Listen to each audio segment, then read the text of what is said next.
7 versets bibliques de guérison et d'espoir. 1. Je suis l'Éternel qui te guérit.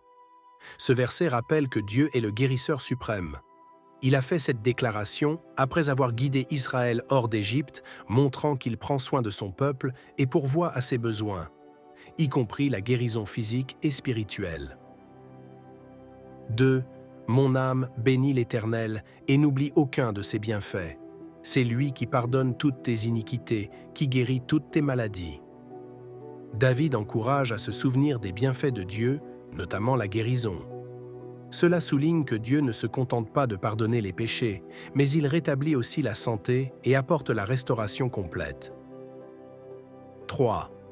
Mais il était blessé pour nos péchés, brisé pour nos iniquités. Le châtiment qui nous donne la paix est tombé sur lui, et c'est par ses meurtrissures que nous sommes guéris. Ce verset prophétise le sacrifice de Jésus-Christ sur la croix.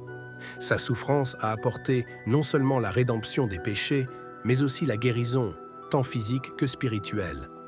Les chrétiens croient que cette promesse s'applique à tous ceux qui mettent leur foi en lui. 4.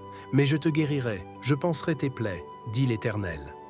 Ce verset est une promesse de restauration pour Israël, qui était dans une période de jugement et d'exil. Il montre que même après des souffrances, Dieu ramène la guérison et la restauration.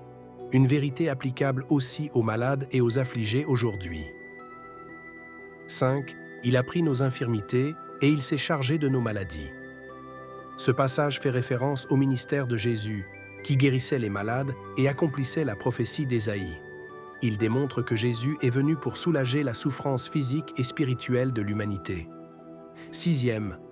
Ma fille, ta foi t'a sauvée, va en paix et sois guérie de ton mal.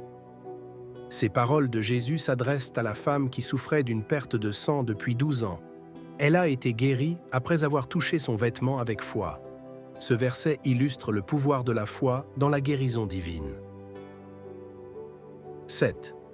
La prière de la foi sauvera le malade et le Seigneur le relèvera. Ce passage parle du rôle de la prière dans la guérison. Il encourage les croyants à prier avec foi et à demander l'intervention divine pour la guérison physique et spirituelle. Ces versets montrent que Dieu est toujours prêt à guérir et restaurer ceux qui lui font confiance.